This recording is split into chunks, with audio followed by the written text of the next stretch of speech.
All right, just to intro, this is the first time I'm doing this, but here we have a very special guest with us today, Matt Kobach. Um, you want to introduce yourself real quick? Yeah, certainly. I'm not good at short introductions, but I currently am the director of content marketing at a startup called Fast. They are currently an online payment company, but that's kind of the foot in the door. The big picture is that we become more of an identity company. So anytime you need to share any information online, so think about if you've ever had to fill out redundant forms, we want to get rid of that. We want to use technology to make that kind of stuff not exist anymore. Before then, I was at the New York Stock Exchange. Before then, I had started my own social media marketing firm. Before then, I was working at a social media analytics firm. Before then, I was getting a PhD studying the effects of social media, which I dropped out of. I never got the PhD. And before then, I had gotten a master's in communications. Wow, you've done a lot. You've done a Yeah, lot. I'm old though. I But you, like you don't I look at it. You really I do. got I got a good skincare routine then. I'm I'm 39, so it's I've been doing this stuff for I mean if you count college, whatever, 18 years now, like just fresh out of college. So um yeah, yeah, See, been doing it for a long time, man. So 18 years, like it sounds like a lot when you say it, but anyone who's 40 is going to have you list it out one by one and it's going to sound like a lot. right. I'm 22. I just Mhm. graduated college last semester. Studying Congrats. marketing and information. Thank you. Hmm. It was quite the graduation ceremony to say. Yeah, I'm sure. Sure it was exactly what you've been picturing for 22 years. Right. Hmm. um, It's kind of funny. So I'm thinking about this too. When I got my master's, I did that. I finished in 2000, undergrad in like 2003. Neither of them are great job markets. So it's kind of funny. So I came out in 2008, it was at the housing crisis. And so jobs were like, it was a horrible position to be in. And so it's funny as I see a lot of parallels between what happened then and what's happening now. But also, if you're going to use me as any indication, I feel like I've done all right. And so it doesn't really matter the job market you come out of. It might might delay a start by 6 months or something or a year. But like you look back on your life, it's going to have just such a marginal effect that I don't think people are, doesn't, it takes an unfortunate large amount of your brain space when in the big scheme of things, it won't be when you look back on it. right. And I kind of also believe that marketing it sits in a very interesting niche because it's never gone away. Um, Never, never. so if right now I'm working on building my social presence or I want to launch my own creative content or mental health awareness brand kind of thing, like I can Mhm. certainly do that. I'm Yeah. living with my parents, like that's a luxury. um, Hmm. so there are plenty of options. And Yeah. so you know, I would love to introduce myself real quick as well, Please. just so you have a little bit of an understanding more of who I am, because meeting over Twitter can be, have Yeah. its. Yeah. You're a frog on Twitter. I don't know who you are. Right. I actually I changed that today in part Okay. because I knew we were going to have this conversation, Mhm. and I was going over what this would look like in my head. Um, and I was like, it used to say Max Ribbet. And that was, a play on words for like, ribbit, and I wanted to do something in French. And I was kind of like, yeah, but that's not really me. And so I changed it, gave myself a little bit of a makeover real quick, used, Apple's icons, and actually took one of your pieces of advice by because since I'm not really well known in any sense of the word, Mhm. I kind of wanted to establish a little bit more of what I kind of do on social media, and so that's kind of was today's shenanigans a little bit. Yeah, Um, I honestly, it's the right decision. Because there's two ways to think about going about having a social media presence, and it's either it's who you are, it's the extension, or you do it pseudonymously. right. And it's like you're the same person, but no one knows who that person is. And unless you're planning on saying things that could get you canceled, then there really isn't a benefit of not being who you are. Because all the, like, literally all the great things that have happened to me in the past few, honestly, 18 months, 19 months, I haven't been doing this that long, have been a result of like, this is me, this is Matt Kobach. Like, this is, if you hire me, this is who you get. And so I highly recommend it. If you want, I can sit and workshop your bio for you for a little bit. I have a few ideas just looking at it.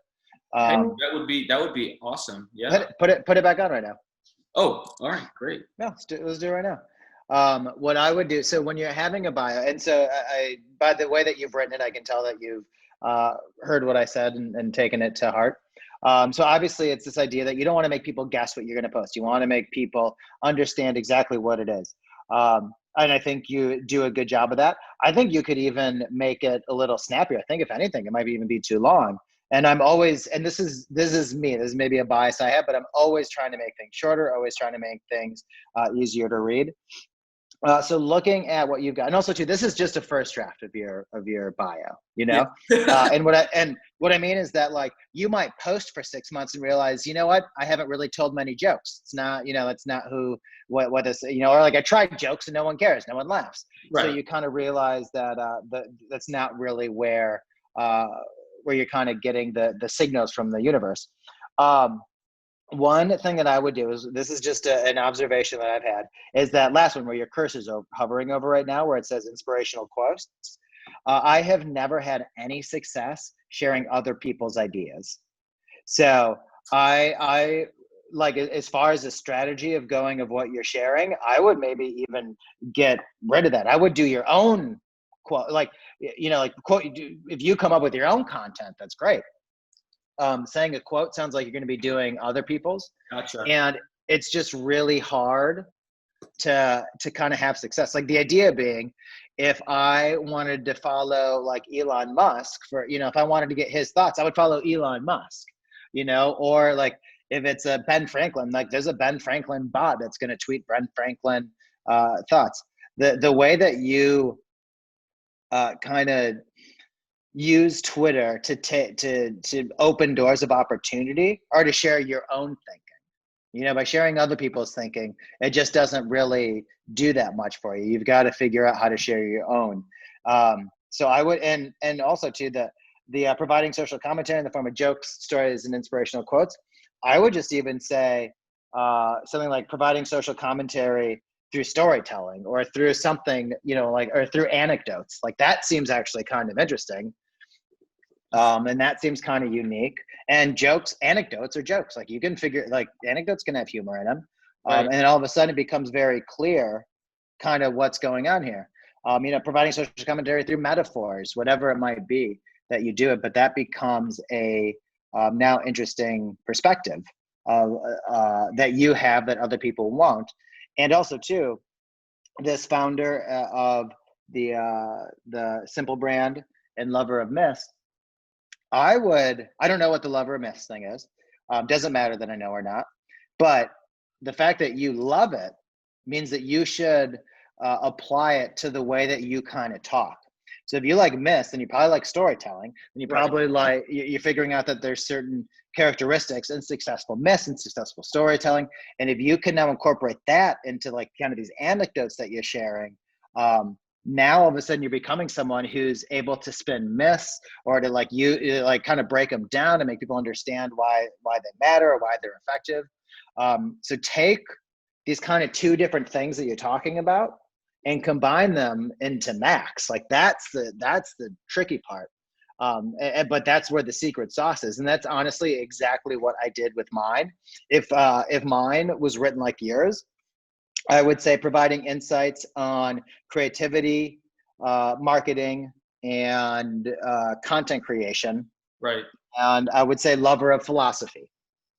And what I've done is, if you look at my Twitter profile, it's this combination of philosophy or life advice, or you know, kind of these ideas of how to be a better person or how to be a happier person.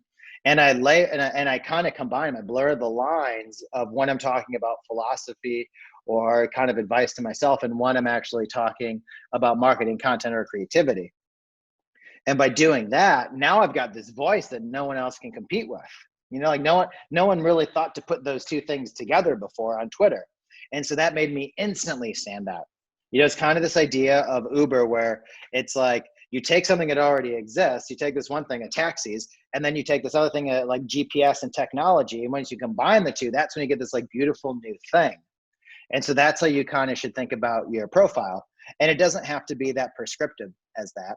Like it doesn't have to be like, you sat down and you're like, this is exactly what it is. Like you kind of might, absorb some other things in there, but to kind of know that, all right, my secret sauce is that I took these two separate ideas and combined them into one and made it a unique perspective that if someone wants to get this perspective, they have to follow me to get it. That's really interesting, and that kind of has me thinking about what I need to do forward to find my own niche and kind of post in a way that is consistent, as you mentioned. And one of the things I think you said today was people really underestimate how difficult it is to build community on Twitter or wherever really, and establish that. And I followed it up. And I kind of said, I love stories and fables. Mm-hmm. It's a perfect representation of the tortoise and the hare, right? Mm-hmm. Everybody wants to get there so fast, but then they fall off the wheel. Whereas if you're doing a little bit piece by piece by piece, you're going to get there slow, but you're going to get there. Yeah. And that's my obsession with stories, mythology. I'm a huge fan of fiction, and The Lightning Thief, Rick Riordan was some of my favorite books growing up. Now I discovered this guy Neil Gaiman. I'm not sure. Are you familiar with any of his work? I'm not. No. I tend to. Unfortunately, the fiction just doesn't. It's just not for me. It's I'm nonfiction or bust. I get it. And, I actually have generally two books going at once. So I have one fiction book and I have one, whether it's self-help book, political climate book, book about rocks, something that's kind of like interesting to learn about. Generally have two of those things going at once. Just finished Jonah Berger's The Catalyst, which is about, persuading people to make decisions and that's sort of thing, which is very interesting. Or I found it very interesting. And so there's like this piece about storytelling and mythology. I've always just kind of really, really enjoyed for, I think I strayed away from it for a little bit, right? I was like trying to find out who is Max, who am I? And in college, I wasn't really reading very much. And then finished college, had boatload of time, and it was, okay, play video games, or try and be a little bit more productive. And, there's nothing against video games, but I think I've really started to enjoy my time reading again and like getting back in touch with myself there. Which has been great. It's kind of funny. Life ends up being this. It's almost like who you are real young, and then you get further and further away from it, and then you have to build up the confidence to be to go like, no, this is actually who I am, and like maybe you kind of go away from it because other people think fables are stupid or people don't like philosophy, whatever it is. And then you realize that the secret of life is becoming confident enough to not care if someone doesn't like the fact that you like stories or that you're reading or that, whatever it is. And it's hard to do. It doesn't happen in one day. And I'm probably still struggling with it. But once you get that, once you just kind of realize like, these are the things that kind of speak to me and I'm going to double down on those. It seems to be, to me, that's when the magic kind of happens. Yep, I think you're absolutely right. And one of the questions I actually had prepared and written down was, was there something in your childhood that you like distinctly remember that like, you thought, hey, this really sets me apart from a lot of people? Like this. Oh no, nothing. I felt unbelievably unremarkable. Really? I didn't feel like there's anything special about me. I still don't think there's anything special about me. The only thing that separates, I'll assume you're the same. I don't know that you're the same. But what's funny is that the only thing that separates someone like me and you from other people is this notion of, you know what, let me do something to better myself. And so that can take many forms. So it could be someone who's obsessed with basketball and becomes, a great NBA player. But it also could be someone who decides that, like, you know what, a traditional 9 to 5 isn't for me. And they create a course online and they're able to sell and they're able to do it really well. Um, it's this it's this notion of like, I'm just going to jump into the deep end. And you know what, I've got enough confidence in myself that I'll learn how to swim. I don't know what stroke I'm going to learn. I don't know how good I'm going to be, but I know that I'm not going to drown and that I will be able to swim back to shore. And like, those are what separate the people that seem to kind of have this thing where they think the world's at their oyster, that they can do anything. I legitimately think if I got fired today, I would be completely fine and I would have 20 other things that I could do. And I thought this before I ever started my Twitter profile. It's this ability to say, like, this is the superpower. The superpower is the ability to say, these people who are super successful are no better than I am. They're no more intelligent. They maybe had a few different opportunities, but if I was put in that position, I could figure it out too. And so, like, that's the actual remarkable mindset. Is it's almost like the opposite of imposter syndrome, but not in a way that makes you sound like a jerk. It's that we're all imposters. It's either we're all imposters or no one's an imposter. It's one of Right. the two. Right. And so once you realize that, like, everyone doing a job is just making it up, everyone who started a company had no clue what they were doing when they started it. If you're able to understand that, then you're able to go into any situation with a little more confidence and not cockiness. It's a confidence that I will be able to learn the skills necessary to do this. A good example is, here's something that I'm doing right now. I honestly was on a phone call right before I talked to you. I'm like writing like a kind of mini book. I don't want to call it a full-fledged book because it's not a book. It's not going to be printed. Are you familiar with Gumroad? Yes. Yep. Yeah. I So I'm gonna. purchased like the 100 mental models from there, actually. Yep. So I'm going to publish it on Gumroad. It's a digital thing. I have no clue how to write a book. I don't know what I'm doing, but I know that, like, if I start, I'll figure it out. And that, like, I've actually gotten to a place where, like, there's some really good pieces here. There's some stuff that I'm really proud of. And if I would have had this thing that I think most people kind of in the back of their head have, which is like, you can't write a book, you can't do this, you can't do that. That's what, like, separates you. And so it's almost like I lived this life. Like, the only remarkable thing about me is I didn't know how stupid I was. I didn't know how unremarkable I was. I thought I was remarkable. And it's just like, not knowing, it's like, yeah, I'm going to apply to that school. I can get in, and I didn't get in, but, it's that same kind of thing. Like, I'm going to take this really hard class because I'll just figure it out. I'm going to go talk to that girl because who knows, she might say yes.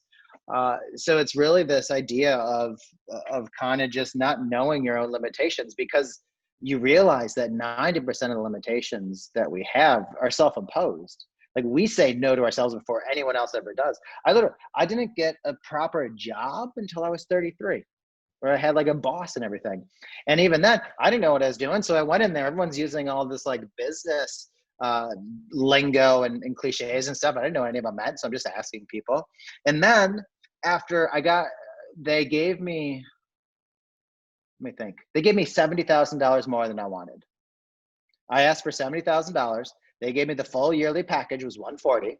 They gave me, it was like a base equity bonus and all that. And I didn't know any better. So after 4 months, I said, I want a raise. Like, because I realized, I'm like, oh, so I was way off on what I was worth.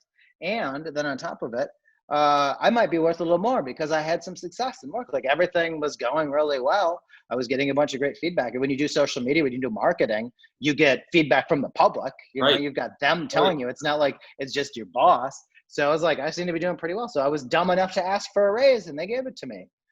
So like, it's this things where it's like, like, why would you tell yourself no before anyone else can? Let other people tell you no. So that's a really long way of saying I never felt special. I never felt remarkable. I was a kid that was maybe slightly charming. I want to say I graduated high school with a 3.3. It was like, it was good enough grades that no one really said anything, but it wasn't anything that was going to get me in an Ivy League school. I'm pretty sure I graduated college with the same grades. I realized that, and I realized this too late. The biggest thing I could do was networking. The best thing that you can do is meet as many people as possible. Right. That's the secret to life. Is Right. someone who can introduce you, someone who can say, "Oh, I have a job opening or I have a project. Oh yeah, I know Max. Let me get him on the phone." Like that's the secret to life. I've gotten so many more opportunities, and that's why I like Twitter so much. Twitter is that on steroids. People are Absolutely. sending stuff my way. People ask me, "Hey, do you want to invest in this company? Do you want to come speak at this event? Do you want to do whatever X, Y, and Z?" Because I've got this persona out there. But none of that happens without networking. It's just a digital version of networking. Right. And I think you said something actually really interesting about imposter syndrome. You know, Mm-hmm. either all of us are an imposter or none of us are. And quite Mm-hmm. frankly, all of us are imposters. We come into this world not knowing a goddamn thing, and we got to Mm-hmm. figure it out. Are an imposter or none of us are. And quite Mm-hmm. frankly, all of us are imposters. We come into this world not knowing a goddamn thing, and we got to Mm-hmm. figure it out. And I think it's really interesting when you think about how somebody approaches life. And I'm someone who played basketball. I played a plethora of sports, you know, soccer, baseball, flag football. But basketball has been my favorite. And I've learned an incredible amount from my coaches. And there was this great organization, Team Esfaci, who had, in the Bay Area, just an amazing assortment of coaches. And they preached three things: A plus academics, A plus athletics, A plus attitude. Which were, I was going to those camps, those summer camps when I was, 6, 7, 8 years old. And that kind of mentality was like, being drilled into my head. And, years later, they came out with a shirt that said, don't go through it, grow through it. Mm-hmm. And it was like those types of, anecdotes, to use that word, that kind of started to give me an idea of, you know what, like, even if it's tough, like if you're able to find things or instances where you can learn, like that is golden. And on the back of my shirt one year, the first year I think I was there was this coach, Coach Tunde Sobo, and I wanted to actually show you something because I watched your interview with Jalen. What was his last name? I don't even know. Jalen was his first name? Yeah. I've done a lot of them, so somebody escaped my. Well, it was about the black square on Oh, yes. On and Instagram Live. right, yes, exactly. Yeah, It was about what companies can do, and this coach, he wrote on the back of my shirt, he said, follow your dreams, and then he crossed it out, and he said, chase your dreams. Mm-hmm. And I think, one, following you, just the power of words, the power of one word changing is an incredibly innovative look at things. And so this guy, Coach Tunde, started this organization that I'll share with you called Street Code. And what they do is provide free technology and design creativity classes to the public in an underserved area, predominantly Black and Hispanic area of East Palo Alto, which kind of leads to that interview a little bit where, yes, one, there's talent out there, but two, some people have more access to education, to classes. And I thought, hey, this is like an amazing organization. Maybe, Jalen would be interested in talking with them. Or, even perhaps Fast would be interested in talking to them about marketing efforts or things of that sort. And I know that the CEO, I'd be happy to connect to if that sounds interesting. But my question to you, because in that interview, it was kind of about how can agencies, have more representation? How can they bring the unheard voices to the table, both, in the ideation stage, the pitch stage, and the design stage. Is there any, reason why companies shouldn't go to nonprofit organizations or organizations, say, like Street Code, and say, hey, we want to run a campaign with you. We want to hear your voice? No, there certainly isn't. What it boils down to is it's almost like the incentive structure. So there's two ways to kind of do these things. So you have to look at them as this is a strategic move. This is how we're growing our company, or this is something to, be a nonprofit kind of thing, be a charitable act. And so when you're working with, and so I don't know this company exactly. And so doing like a campaign with them, I'm not sure, I'm having a tough time wrapping my head around. So it seems more, so this is a nonprofit that teaches underprivileged communities how to kind of design and code, start a company, design stuff like that. So what they would need to do, the best way that I could think of doing this is that they would then hire them as an agency almost. Right. Yeah, so that would be that then. Yeah, there's no reason not to. It's how you want to message this then. So are you doing it so you can get these voices heard, and you think it's going to be great marketing, or are you doing it so that you can then talk about how the steps as a company that you're taking to combat the lack of diversity?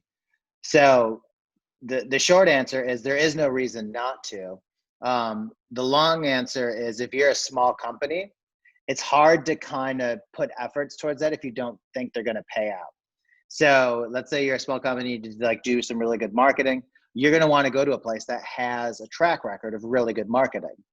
If you are a huge Fortune 500 company and you can risk a bad marketing campaign, or by bad I just mean one that gets ignored, then you can kind of do something like this. Plus, you get the benefit of falling back on, the PR aspect of it.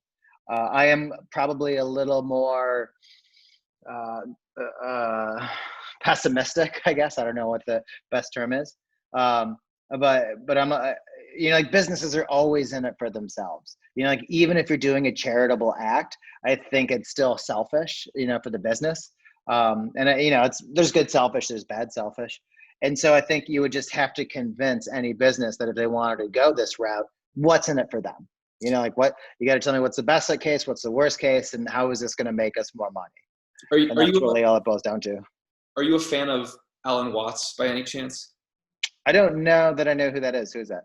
He was kind of this English Buddhist philosopher in a lot of senses, and he was kind of all about wake up from this game of life that you're playing, and he talks about exactly this, but more I think on the personal human level, right? Like, why does somebody want to be enlightened? And I think like there's applications to philanthropy, like both philanthropy and enlightenment are kind of like altruistic goals, I guess, right? Mm-hmm. And he kind of says, well, if your goal is to be enlightened, it's kind of an egotistical goal because like you want to be better than everybody else. Yeah. So that's what he calls is the devil on your shoulder, even if you're trying to get rid of that devil, which is so interesting because that's how businesses have to operate, especially in the marketplace that we have today, which I think is marketing becomes really interesting when you're thinking about human nature. And you said something really, really interesting about if you're a company and you want to change human nature, that becomes very, very difficult. So you should design your product in a way that people are used to it, comfortable with it, so that they can adopt it much faster and easier, because without that, you kind of get lost. Yeah, and they're just not going to use it. You Right. know, like it's the like you can design technology that doesn't take into account human nature, and people just won't use it. And you've seen it. You know, I don't have an example off the top of my head. Well, how about this Quibi is an example? Like whatever it was, it solved a problem that didn't exist. It wasn't something that we decided we needed, that we wanted to do. So you know, you have those things that just die if you don't take that into account. Right. Yeah, Quibi was an interesting story. They spent a lot of money, and they actually sold out of ad spend within the first year. Oh, you mean like they had enough advertisers to take all the slots? Yeah, because it goes back to the thing about networking. You had two very well-known people. One of them was one of the most well-known people in media, and I'm sure they're well connected. One of them used to be a CEO of a Fortune 500 company. I'm sure she was able to make a few phone calls to similar companies and say, "Hey, test out some marketing here." But at the end of the day, they solved for a problem that didn't exist, and so no one watched it. Yeah, and I think that's really interesting, because it comes up almost, I don't know if it's seasonally or cyclically, whatever it is, but it happens every couple of years where there's this big idea that kind of is up there and then falls by the wayside, because companies want to believe that their companies want to believe that people will care about their product, without maybe investing the necessary resources into research. Yep.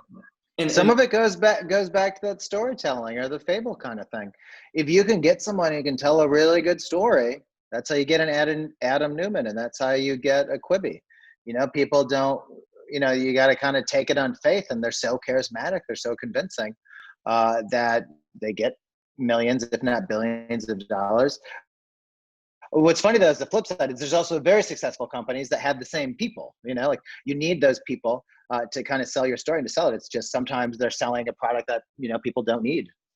Right. And when I reached out to you the other day, I sent you that survey about Hallmark started Valentine's Day. Kraft should start Singles Day. And I kind of did it as a joke, because I kind of realized my tweeting was reaching the same audience, and I have no way of reaching an audience beyond that. And so I was like, okay, let me do a test here.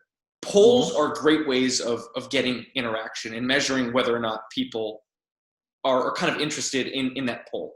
So I posted it, and I had gotten 12 organic responses within the first 5-6 hours. So I already thought, okay, people are interested in engaging with this idea. Yeah. And so I decided, what, let's go for it. Let's promote it, put, down $100 budget, blast it into the void. And again, building community is tough.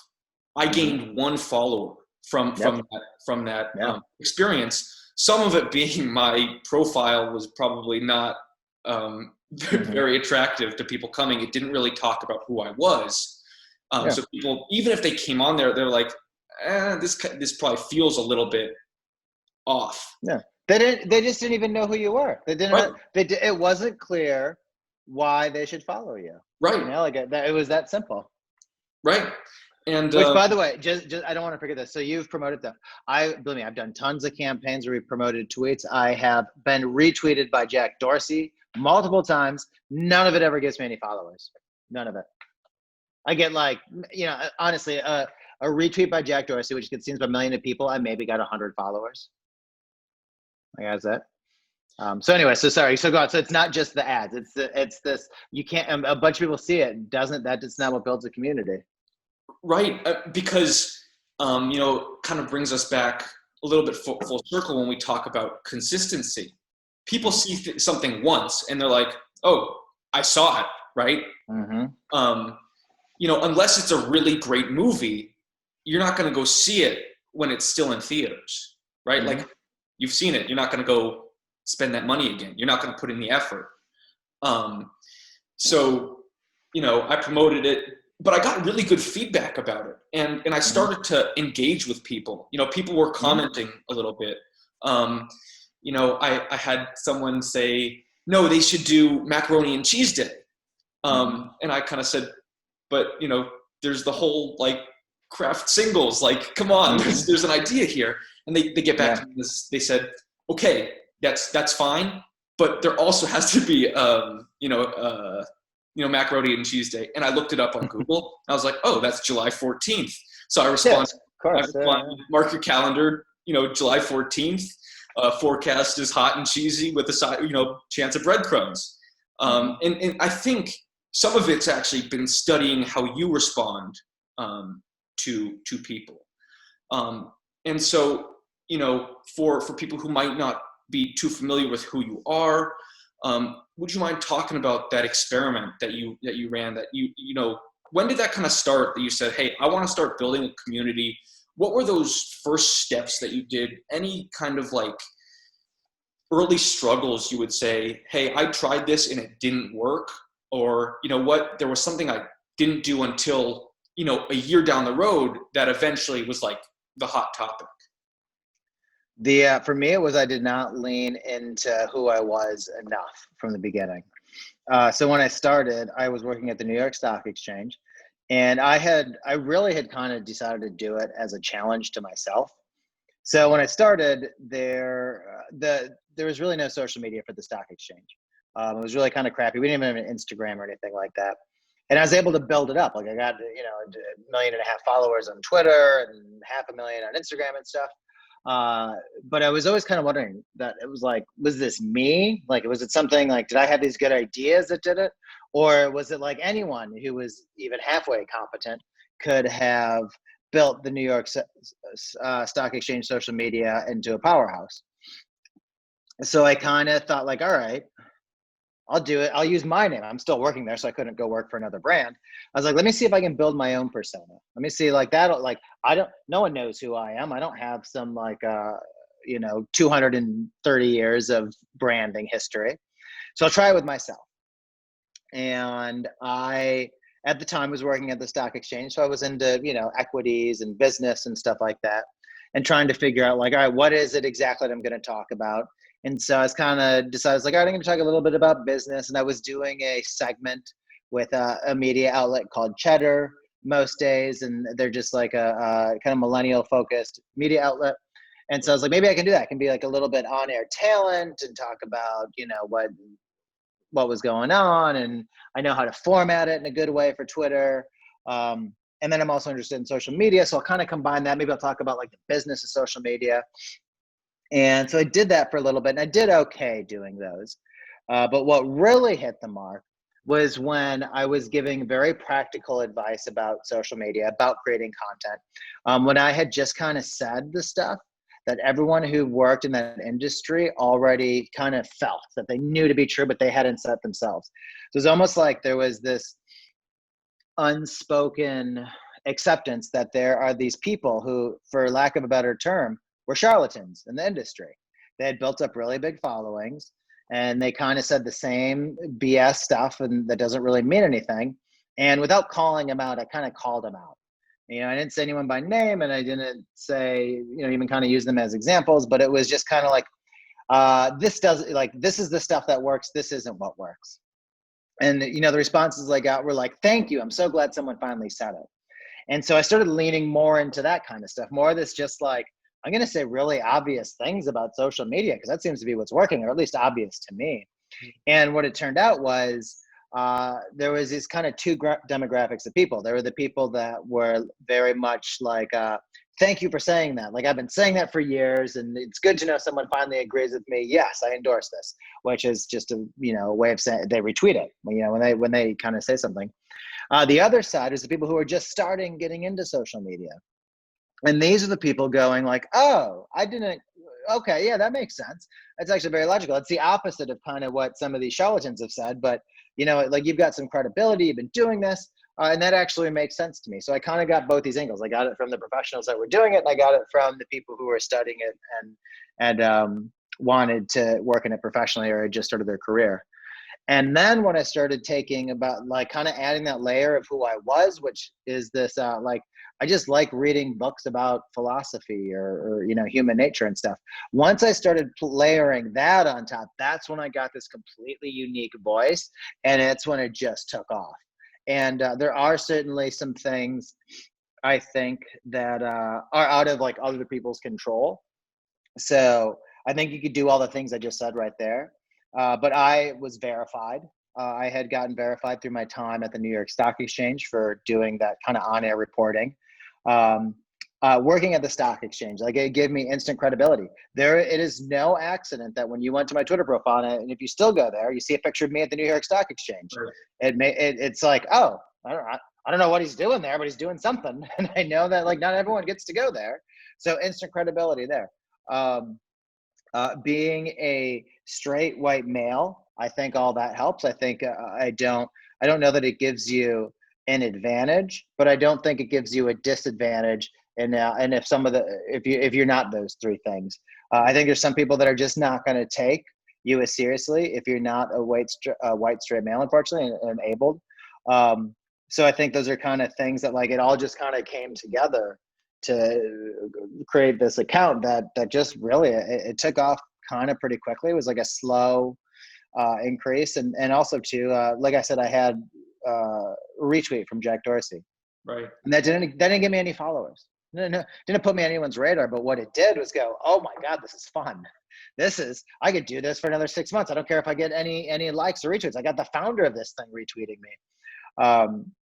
So just having that early success gave me the motivation. And what I did was when I started, it was very clear. I was like, once I kind of honed in on my niche, I was like, all right, my niche is marketing, content, creativity. That's it. That's what I'm going to talk about. I told myself I'm going to tweet twice a day minimum, every day for 6 months about that topic or those topics. And I did not stray from that. And what happened was doing it for 6 months, I got a lot better at it. I got a lot better at figuring out like what exactly those topics were and how to convey them. And but keep in mind, I'd been doing social media professionally for several years before then. So it's not like I just opened up a Twitter and said, let me see how this thing works. I had taken all the kind of tricks and hacks and lessons I'd learned from doing this professionally and applied them to my own personal social media. So I was well equipped, well armed to have a profile that was in a position to kind of get lucky and take off. Wow. That's quite the story. And what's interesting. But anyone here, the part that people can copy, figure out the very unique thing that only you can say, figure out the very specific thing, start as niche as you possibly can. I don't care if you're into the MBA and you're into marketing and you're into rowing and you're into cooking, like you got to pick one of them, man. You can't do all of them. Right. Because at the end of the day, we're like TV channels. Right. And people are flipping through, and when they go to ESPN, they don't want to see the opera. So you've got to figure out like, what is your ESPN? What is your version of a channel that people know what to expect? And then you got to deliver it over and over and over and over and over again. And the best part is when you deliver it over and over and over again, you get known for that. People get used to consuming that. And then you get better at creating that stuff. Like you end up, if you're going to be an outdoor photographer on the beaches of Australia, you're going to get real good at taking photos of Australian sunsets. Right. And just to as a side note, to be aware of your time, do you have a few more minutes to go over? Yeah. Okay. Yeah. Perfect. So you mentioned this interest in philosophy. Tell me a little bit about that. When did that start? Do you have like a favorite book about philosophy that you'd say, even if you haven't read, the 10 different dissertations by professors or whomever? No. I've never read any of that shit. Okay. No, real easy. It happened. So one, I think it's a little bit innate in all of us. I think we all kind of want to do it. And for me, it really was sparked in college. I took a class that was called Consumer Psychology, and it was a marketing class. But he spent most of the time arguing that, like, if you can't market yourself, if you can't understand yourself, if you can't understand how humans are hardwired, how are you going to be able to sell a product? And that was like, oh, like, it just clicked. It just spoke to me. And I remember he wrote his own textbook, and he didn't even publish his own textbook. He just wrote it and like went to the local, this is, I don't know, 1999 or something. Went to the local, I don't even think these companies exist anymore. Went to like the Photoshop for, Right. like Kinko's. I don't know what they were called, but like he just went there and had them like printed out, like 200 versions or something. And then the book you had to buy it from him, and he sold it to you at cost. So it's like $15 or something. I don't remember what it was. But I kept it for years. I still have it actually. And I would highlight it and I would read it and I'd go through it. And so that's what kind of like first got me really interested in it. And then one of the first books I read, once I kind of decided this is interesting to me, was How to Win Friends and Influence People. Like, that's the book. If you're going to read one book about this stuff, it's such a great book because it's a psychology book that I don't think people realize is a psychology book. It's about like how to have charisma, how to interact with people. It's human nature at its most basic, because it's this whole book on how to interact with people. And at the end of the day, it's really how to be more likable. And so reading that then just kind of put me down on a path. I think the second book I read then right after that was Scott Peck, and it's the Road Less Traveled, maybe, I think is the name of it. And I think it's actually an AA book. I think a lot of alcoholics are reading it as a way, and I think it was a coincidence. I don't think it was on purpose. I kind of forget. I mean, to be honest, I don't even really remember it. I just remember reading it and being blown away, and kind of really absorbing what was in there. And then it's just on to like the the stuff that you see at the airport, kind of, like whatever nonfiction book has a well-designed front page and the title's interesting to me, and I flip it open and I read it for 60 seconds and it seems interesting enough to me, and then I buy it and read it. Speaking of airport books, and this is a total side note, I read this book called Reincarnation Blues that I bought at an airport. And it was this guy, Milo, who, and it was about, human beings, kind of human nature. We're given 10,000 lives. You need to live a perfect life. And then you're, I guess accepted into the universe, like the greater next stage, whatever that is. And if you don't have that perfect life, you're kind of, you fall off into the abyss. And it was a really interesting exploration of what does it mean to have a perfect life. And I may be getting this wrong, but there was one instance in the book where I believe it's in India, in Hindu culture, they don't kill cows. There was this person who was reincarnated as a cow, and this cow got a disease, was sick, old, and it walked to a family that was really, really poor, very hungry, starving children. And it sat there with the family until it died organically.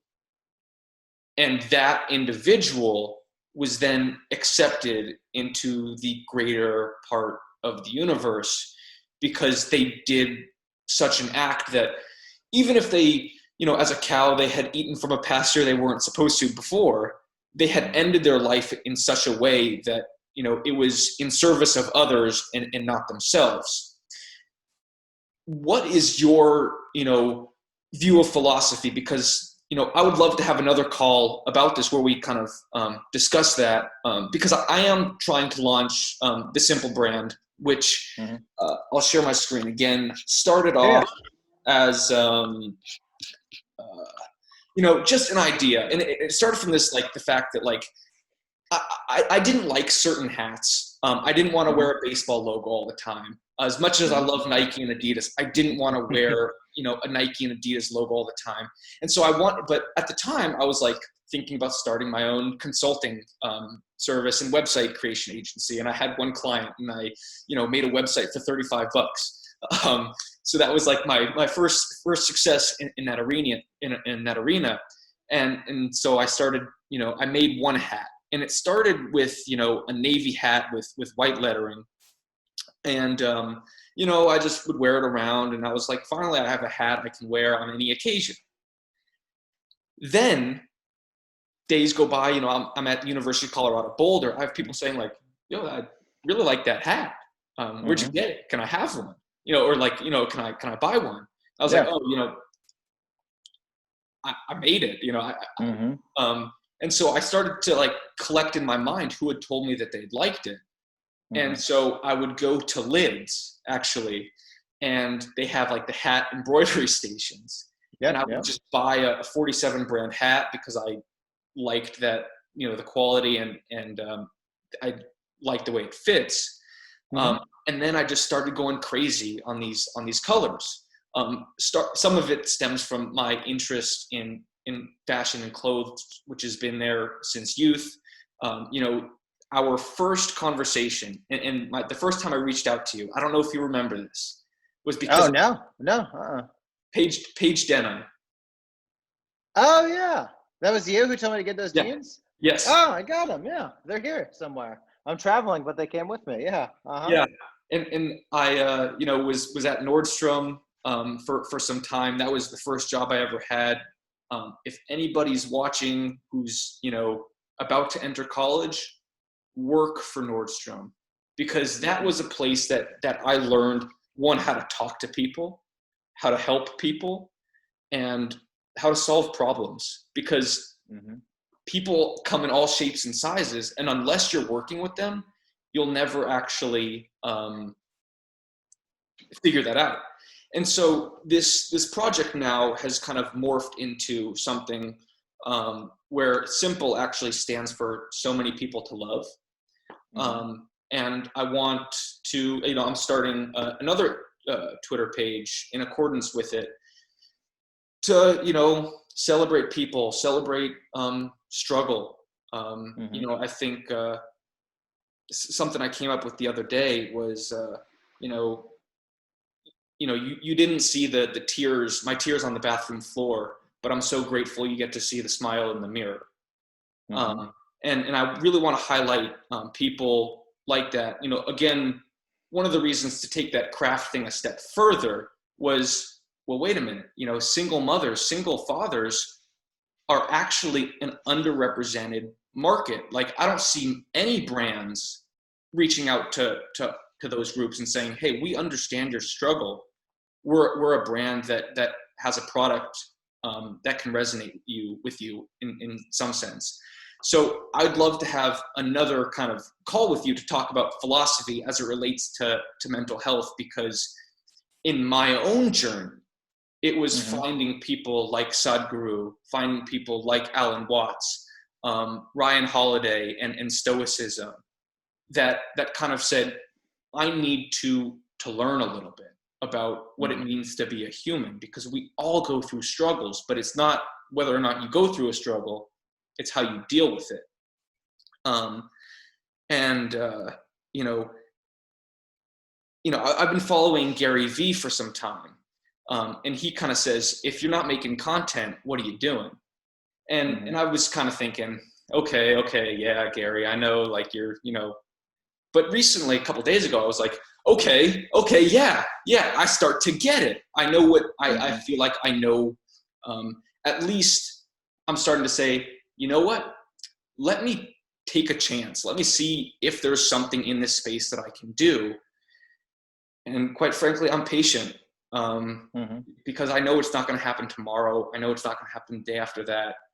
Professionally, I'm working with a startup called Presence Global. We're a data privacy company. So it's kind of interesting that you mentioned about FAST, because in accordance with CCPA, California Consumer Privacy Act, consumers are able to opt out of data hoarding websites, take it back. The biggest problem in that, though, is that people have no idea what their data is. Like, what websites do I have to opt out of? So what we're doing is allowing customers to put in the minimal amount of information, email, name, and phone number, so that there's a unique identifier for that individual. We scrape the web for their information, and we give them like this automated process to say, here's all the stuff, opt out as you please. and we started because a family friend of the founder had been cyberbullied, and she eventually did take her own life. And as a parent, that's really, really tough. Now, I'm not a parent, so sometimes I struggle to see what uses parents could have. But to bring that back to the whole, the single parents idea, I grew up in a family, luckily, fortunately, with two parents. I didn't grow up in a single family household, but I could imagine that there are struggles in those households I have no idea about. And I think it's so important that kids and parents have healthy relationships. So we're working on this software and this concept of Hive that allows users to be in a community of supporters, whether that's their parents. They don't have to be friends on Facebook or anything like that. But when, a teenager posts something about indicating that they might be depressed, it's flagged in the Hive, and the parent can, talk to the kid. There are other services out there that do similar things. Bark comes to mind, but they monitor messages, and that's not something we're kind of interested in doing. Mm-hmm. And so this is all related to, so the simple just has grown into this bigger idea. Exactly. And so that's kind of my personal approach. Like, if I could start building a following with Simple, as well as my own account, then I think I could be in a position to be somewhere, like where you're at, where you get, a docket full of opportunities, and you're like, what sounds most interesting? And part of it's like, what do I want to do for myself? Like, what do I value? And for me, it's definitely been about like my own struggles, growing through that. And I was contemplating this for the longest time. I made my first hat probably 5 years ago. And then little by little, I started to piece things together, one bit by bit. And then I started using Twitter more often. I was like, let's just start, because, again, to bring it back to that workshop that you mentioned at the beginning that we had, I can use Simple as a mental health platform to talk about my other views there, while keeping my platform somewhat more niche. What's funny is I would look at, do you follow the founder of Fast, Dom? I've seen some of his tweets. I'm not sure if I'm following him just yet. Yeah. The only reason I say this is he, I think, is a great example of someone who, he's very much the brand. It's literally DO. Yep, that's him right there. Very much the brand of Fast, and like has a separate, like we have our Fast account, but we also have him, and he's just a really good example of kind of blending the two. I don't think you really should separate the two. I think you know, like, it's okay that you're talking about these things. Like your strength is your conviction about this. It's just your voice is slightly different than the brand voice. I would follow him and kind of try to learn by osmosis. Also, what I would do too is I would change your profile picture. You would? Yeah, only because so many people have those. It's hard to stand out when you have it. Gotcha. You know what I mean? So it's kind of like if I saw that 5 times, I don't know that I would necessarily remember that. I see. Okay. So like go back to Dom's photo just for an example. His photo is see how pink it is? It stands out, yeah. Yeah, and that was kind of by accident. He had these pictures. So he had an old profile picture, and he got some new headshots done, and he just changed it to that. And I was like, oh my God, I love that. I was like, don't change it. Leave. I was like, don't update this anytime soon. Leave this so that when anyone kind of sees like a little pink blur, they're going to get used to seeing you over and over. Like, there's not a lot of people that have a profile picture like that. So kind of, and that's the same reason why my profile picture is the same. And I kind of flip the script a little bit, and that I update it from time to time. Right. But yeah. You have a very good way of doing so. If you see a poorly drawn MS Paint illustration, it's me. Like, it's so I would do something like that too, that stands out. where you can know that, where someone can start seeing, uh, like basically you're just building your brand, and this is Right. your logo. This photo of you is your logo, and so Right. you just want something that stands out in a little bit. Right. Um, And these it are, sounds too that like with your brand, it sounds like maybe you need to harness the message a little bit, maybe get it a little tighter, and then you're just a vehicle for that brand. You're a vehicle for what you're thinking about. The building in public is such a key thing to do. So like talk about what I would do is I think a great reason to follow you would be you're someone who is concerned about mental health and who's building a company around it, and you're bringing these people along for the journey. So now you're worth following, because you're worth following if I'm interested in building a business, and you're worth following if I'm interested in mental health. And now you're this really interesting combination of the two. I know one other person who's doing something similar. He's in med school though, so I don't think he's starting a business around it. He did it was I did an Instagram live with him. Let me pull it up. Jake Goodman, I believe is his name. If you haven't, yes, this is him. Go to, Jake Goodman. When you're done, when we get off the phone here, go to my Instagram and go to the most recent IGTV I have. It's with him, Jake Goodman. I'm wearing a fast hoodie. It's backwards. And just watch that. He's I think that you guys would have a lot of overlap, a lot of synergies. I'm happy to make an introduction. that would be awesome. And I think he's the kind of person that that I think would be very helpful in what you want to do, because he's really figured out that voice. I think he's got like a couple 100,000 TikTok followers, and maybe I don't know 50,000 Instagram.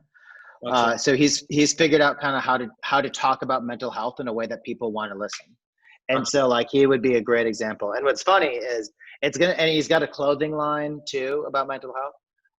That's He's awesome. going to sound like competition, and he's the complete opposite. He is. This is someone who that if you get connected with, and that it works out, you guys are only going to help each other, Right. because it's one of those things where a rising tide raises all ships. And so anything you can do to bring more awareness, and obviously it's kind of it's different flavors of the same kind of idea. So if you can he's got his thing, you've got your thing, and they're not necessarily overlapping. Is there enough room for both of you? So watch that IGTV, or do a little research on him. Shoot me a message, and I'll make sure that you guys get hooked up together. Perfect. And just to come back to it, the one I watched was with Jaden Bledsoe. Yeah. Once we talked about it, I got confused too, because I used to do interviews on the New York Stock Exchange too. So I do it from that account, and I thought for a second, I was like, wait a minute, was this an athlete? Who's that? Who are we talking about? Because I literally have done hundreds of them, and with CEOs and stuff too. So I just blanked for a second, but yeah. By the way, another great follow. If you're looking, her name just came up when you were on Twitter. It's Donye, Donye. And I just thought of this because when you were searching Dom, she popped up. Yep. She's a marketer. She's in LA, super savvy. If I was building a marketing team and could steal her, she'd be the first person I'd steal. And there's no way that I could afford her, and no way that she'd ever want to work for someone, because she's too, smart and bright to have a boss. But she's great. She's on Instagram too. What I would do is I would go through too, and especially if you're looking for a marketing angle, find the people who I interact with, that I follow with, that mention me, that we seem to interact. Those are all people that I've learned from, and that it's taken my stuff kind of to the next level. I've done some of that. Jack Appleby, Jack Butcher, David Perrell. Subscribe to his newsletter. I've done some work, writing workshops. The other week, or about a month ago at this point, I signed up for something called the Writing Salon in San Francisco to do an online classes. And it was a fiction workshop because I'm interested in fiction.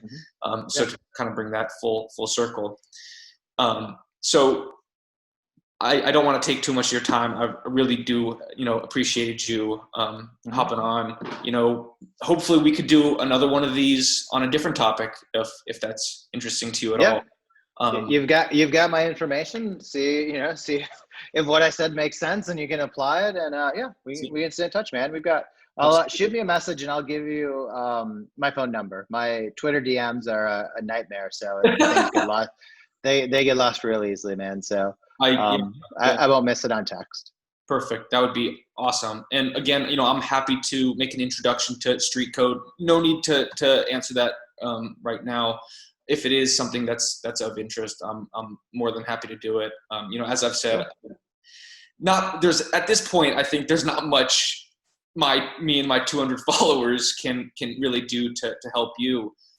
But as a loyal fan base, like, hey, if I ever have an opportunity where I can in some way be of service, I'm really happy to do that. And I appreciate it. To be honest, I'm unbelievably selfish. And honestly, I am. I did, like, if I don't want to do something, I don't see the point in doing it. So doing something like this doesn't feel like a burden. It's not something I dislike doing. I'm trying to set up my life. I think I was talking to my fiance about this. I'm trying to set up my life where the selfish things that I do are actually the things that are the best for other people too. And so, talking to people about topics that interest me, that also interest them, tend to be like mutually beneficial, selfish. Right. I try to talk to universities whenever they ask. One, I like doing it, and two, I like the idea of giving back to them.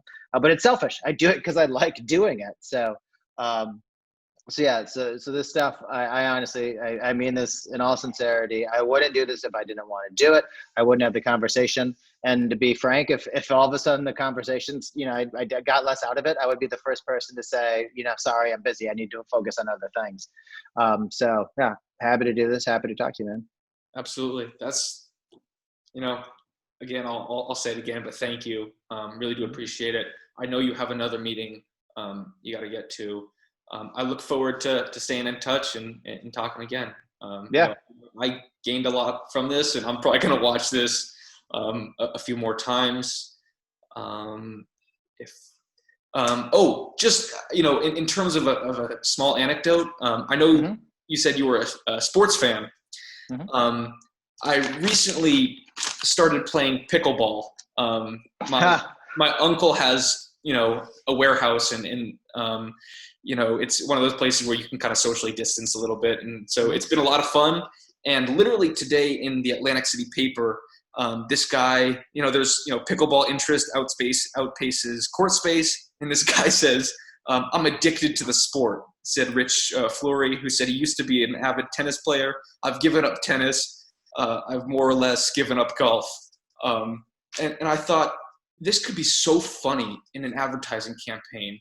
And just taking fast, for example, you have someone who's like, online shopping. I'm addicted to fast, man. I used to, use whatever it was. I used to fill out all my information. I used to save passwords, but I can't stop using fast now. And I think we see things in the world as marketers that become marketing efforts. For sure. That's what's so exciting about this space. I would love to pick your mind about philosophy. I'll probably want to read one of those books before I do that. But yeah. I look forward to it. So thank you. Cool. Yeah. Awesome. It's nice meeting you, Max. Nice to meet you, Matt. Have a good one.